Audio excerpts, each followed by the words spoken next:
Hello world, or rather whoever happens to be watching this video right now.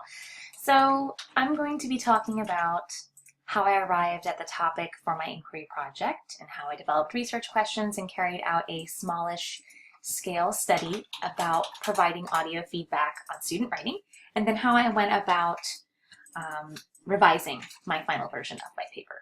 So a little bit of background first. I am a high school English teacher. I'm in my lucky number 13th year. I am getting my master's in English with a concentration in linguistics. And that is connected to how I arrived at my topic for inquiry.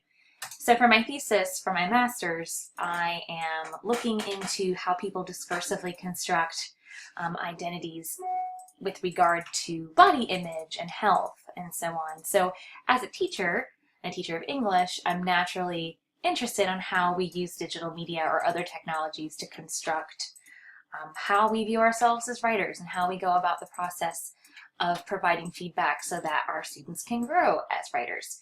So to kind of go in the Wayback Machine here, my professor, Dr. Mullen, really carefully scaffolded the inquiry process for us, not unlike what teachers will do in their own first year writing classes. And this post really kind of encapsulates how I started to narrow down what I wanted to do. So yes, I am an English teacher, but I teach at an early college, and in the spring semesters, I'm not teaching an English class. I'm teaching a sophomore seminar course, which is about life skills and success and college and career research and that kind of thing. So I wasn't really giving the kinds of assignments that would really lend itself to trying out giving audio feedback or screencasted feedback. So I decided that I would, of course, upon consultation with Dr. Mullen, approach my colleague and ask if she would be willing to try out audio feedback for herself, which she said, of course, yes, yay, which is why she's a fabulous colleague. So she decided to pick 5 students. I worked with her, and she chose 5 students of varying levels. And because she had used it for a podcasting project before, she decided to work with this site here, Vocaroo, which is a really simple point-and-click audio recording service to provide audio feedback to these 5 students. So I did some background research about what people have been doing with feedback and how technology has entered the picture in the last probably 20 years or so. Because the thing with feedback is that it has a lot of baggage. Teachers say it takes too much time, kids don't read it, or if you've been a student, which I hope all of us have been at some point, you might have gotten feedback from a teacher that either built you up as a writer and made you feel confident, or it did the exact opposite. So how we deliver feedback to our students and how we construct those comments is really important in their development as writers. So she gave them feedback, and I also had the students, and this is the form I used in Google. I sent them all a survey. It was anonymized. They didn't have to disclose their names or anything. And I asked them about different aspects of the feedback, like whether or not it engaged them more, if they felt more likely to incorporate revision, how much feedback they actually got, and whether or not they actually preferred this, and whether or not they felt like other teachers should try this out in the future. And for the most part, with the exception of one student, who I think that one student is just negative about everything, but they really resoundingly happened to have a positive response to this. So one of the things that I was really interested in too is finding out whether or not their perception is affected by this type of feedback delivery method, and whether or not it could yield positive results with revision. Now, that's a bit of a bigger piece to chew, because that would involve some pretty complicated coding, like maybe looking at syntax or different other areas of development and seeing whether there was a measurable difference from their first incarnation of the paper to revisions. But that's maybe something that I'm going to put in the back burner for some future research. So did all that stuff, compiled it together, and hopefully I don't get any motion sickness here.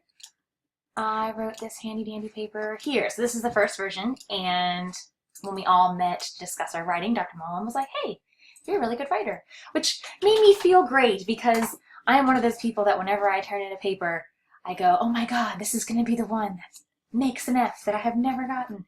So it felt good to get some perspective and go, hey, I actually do pretty good with this stuff.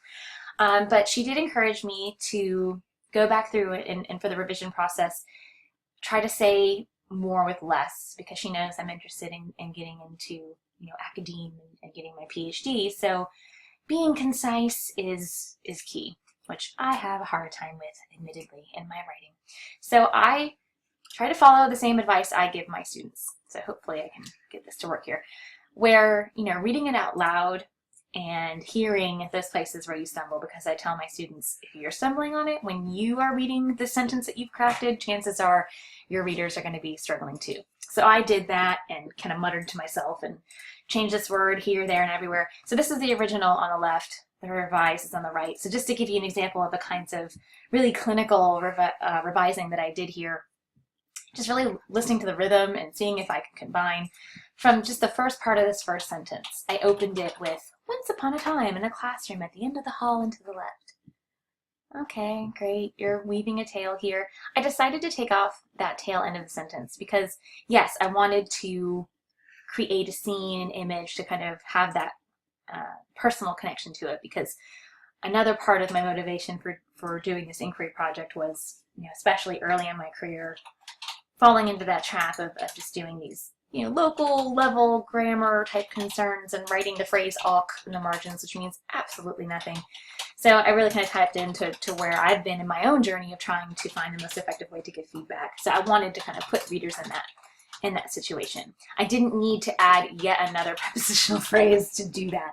I also really, just in that first paragraph alone, reworked those last two sentences. Like I originally started with, as some students left their desks to drop their papers into the circular filing cabinet or trash can, the teacher struggled to stop herself from diving into the trash, clutching a few papers. Okay, that's great. New version. As some students left their desks to drop their papers into the trash can, the teacher resisted the urge to rescue a few papers from the bottom of the pile. See how much tighter and more action-packed it is, where it's teacher resisted the urge rather than just struggled to dive into the trash, clutch a few papers. It's like, okay, get to the point. So I did a lot of that.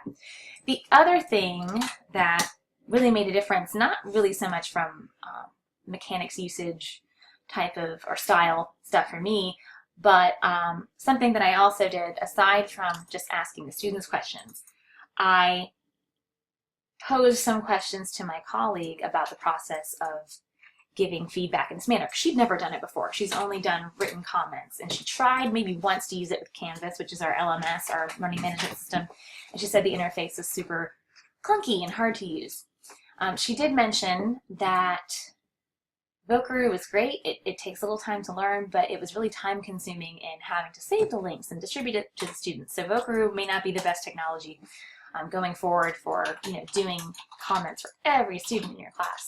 So just having these comments from her, which I didn't have at the time that the paper was originally due, I was able just to add at least 2-3 more paragraphs of content and really kind of rounded out the experience of doing this project and how it worked with a classroom teacher. So that was really cool.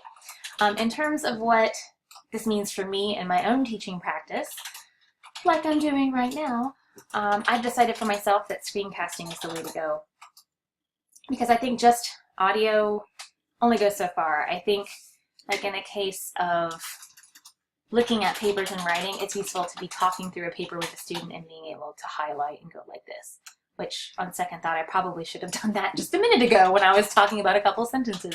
So this is still new to me, and I'm still getting used to it, but I'm actually using Screencast-O-Matic with this, which is super easy. I've been so excited about it that I even, let's see if I can find it. Is it here?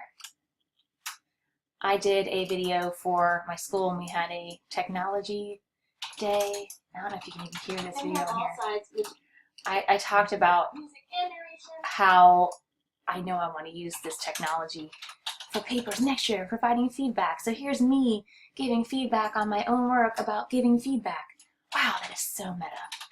So yeah, it's been quite a journey, and I'm going to go ahead and try to follow my own advice about saying more with less and sign off. Thanks for listening and watching.